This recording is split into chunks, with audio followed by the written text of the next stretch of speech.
Mark Ronson, the new album, Late Night Yes. Feelings, I think you've described as emotionally taxing. Can you tell us why? Well, I mean, the album is, it's the first time in one of my solo records that I've sort of, I guess, been really honest and forthright about myself emotionally. And, you know, I've worked with artists like the best example, of course, being Amy Winehouse or Lady Gaga, Queens of the Stone Age, who are so honest in their music. And I even actually demand them to be more authentic. But in my own music, I've always been like, well, I'm the DJ. Like, who wants to hear how the DJ's feeling? Like, do you never go to a nightclub and hear the guy on the mic like, I've had a tough day today over the Macarena? So like, I just thought that in the wake of like some life events, like, I mean, I had a divorce, and I was just like, when I went to the studio to make music, the only thing that was coming out that seemed really genuine was slightly more melancholy.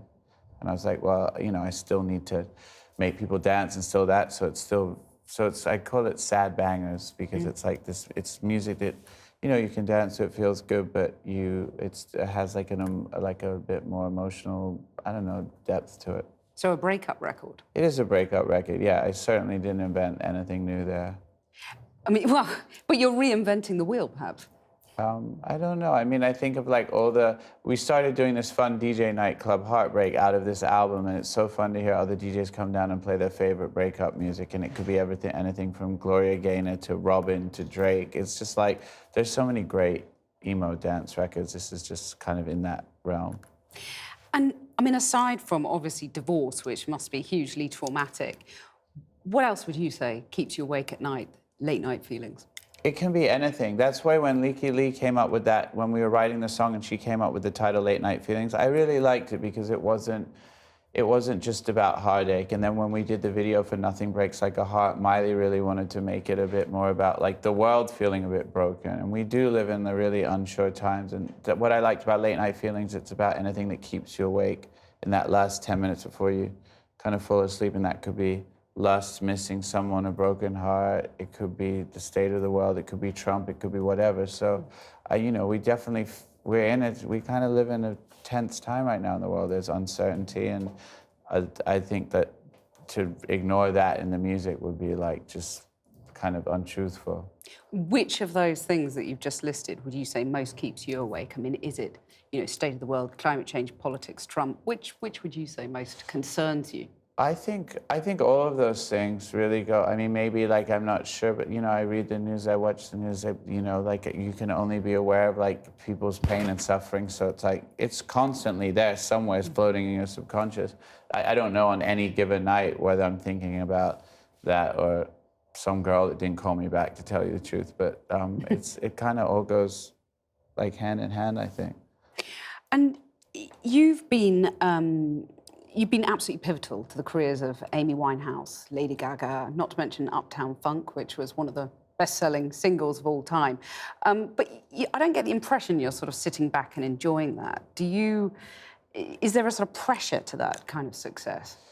I think that the thing that makes me truly the most satisfied is still going to the studio, making something that makes me excited, or whoever I'm working with at that time in the room, make something that feels a bit fresh, like I haven't done that before. So, like, it's amazing to have some of these accolades and these past glories, but like, when I wake up every morning, like, what I want to do is get to the studio, make something cool, new, exciting. So, yeah, I guess, like, it's not like a very human, like, I mean, the evolutionary instinct, and they talk about it in Sapiens, is like, you know, we spent hundreds of thousands of years wandering around being afraid to be eaten by a lion. So like the idea of sitting on your porch going like, I'm so glad I didn't get eaten by a lion yesterday, doesn't seem like super beneficial to going forward. But, you know, I also have like a fairly unhealthy workaholic perfectionist tendencies that I'm trying to find the balance in myself, you know? So you've got a reputation for being quite self-deprecating, but you must, in your heart of hearts, know that you're pretty good now, right? I think it's the opposite. I think it's deep down I'm trying to like make myself realize that like, okay, you're okay. But yeah, I know that the accolades and the validation, those things are really wonderful. And they tell you that like, people patting you on the back going, hey, you did a good job, you know? But I think that like the thing of feeling like balance inside is kind of what we all reach for. Where does that sense of sort of not recognizing that you've made it come from? I don't know. I'm paying a therapist a lot of money to try and find that out. I'm willing to help right now. I mean... Great. This is free, so I should spend more time here. This is chair recline. I mean, when you look at all those pretty impressive female vocalists on the latest album, obviously you've worked with Lady Gaga, Amy Winehouse, Miley Cyrus. What links all those women, do you think? Is there something that links them all? I think that they're just, each one of them, like I almost think of these people that I work with, like everyone has one or more than one like superpower. There's something that they do that's so special. Miley, it's the tone of her voice and like the brutal honesty in her lyrics and the way she carries herself. And I saw her singing on the television and I never heard that she had that country twang, and I became obsessed with her voice, and for 4 years tried to kind of like chase her down to like get in a room to work on music, and then we finally did. And I don't know, this was like when I'm working on an album, you get this little crew of people around you that become your creative sparring partners and the people that are willing to go to that emotional place that you want to go to, and that's who that happened to be for this record. There were definitely some like, you know, male vocalists and people that came down to the studio. We tried some stuff, but it just didn't stick. It didn't feel, it didn't hit me the way that the people that I ended up working with did. It's been suggested that you like working with women because they like working with you because there's no sort of sense of arrogance. Why do you think that works? I don't really know. I mean, I've done work. I really love the stuff I got to do with Bruno or Queens of the Stone Age, but maybe it's because I grew up sort of raised by my mother.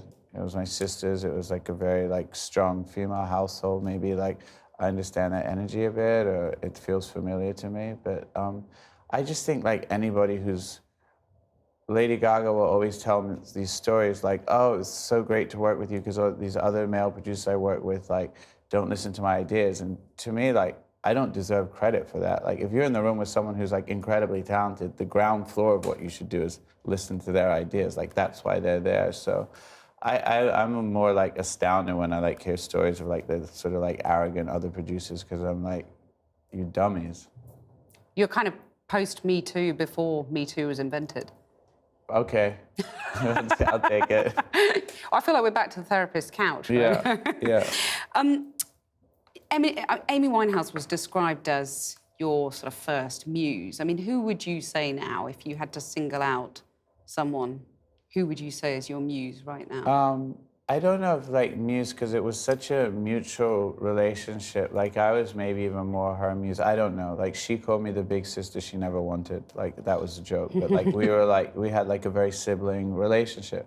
And we could fight too, you know? Like it was very like, we were so close. But I don't know. I love like the King Princess is this artist, this young artist that she signed to my label, and like she doesn't even let me touch her music. She's so stubborn, you know? We did this song together on my album, Pieces of Us, which I love, but she's very like fiercely independent. I just loving watching her grow. Yeba, this another young singer on the record who's a gospel singer from Arkansas who's absolutely incredible. And I just lucky that like I just get to keep rejuvenating by being with these amazing young talented people like on their first record. Like it's sort of like a musical fountain of youth or something. And they're all big personalities and strong women, aren't they? I think most people who, the kind of artists that I'm attracted to have something really important to say. So like by nature of that, they're gonna be strong, powerful personalities, yes. Like, so, because I feel like those kind of really unique people with a really strong perspective and driven and know what they want are gonna be like, yeah, definitely like tour de force. And if you had your pick of anyone to collaborate with, alive or dead, who would it be?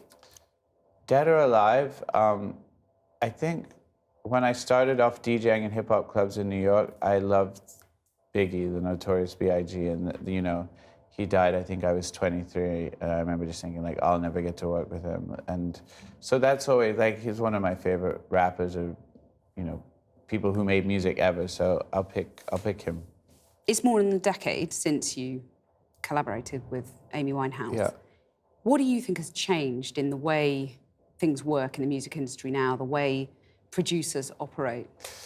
I think you definitely have the thing in the last 10 years of the DJ and producer coming to the forefront, particularly because of EDM and stuff like that. And like, you know, I got signed the same week as Calvin Harris back in like 2006, I think it was, to Columbia. And he started off playing in the band, and now he's become like pretty much the biggest singles selling person of all time. Like he was responsible, David Guetta, some of these other DJs, of bringing the DJ to the forefront. I don't personally really mind if I'm in the shadows producing the record or I'm in the front. I'm actually usually kind of uncomfortable. Like DJing on stage at Wembley Stadium for some thing is like a little bit, I have to like psych myself up for that experience. But I don't know, I think that that's probably the main thing. And then streaming, you know, it's become very much more of a singles market as opposed to the album. But does streaming present challenges in terms of, you know, for example, the title track on this album got to number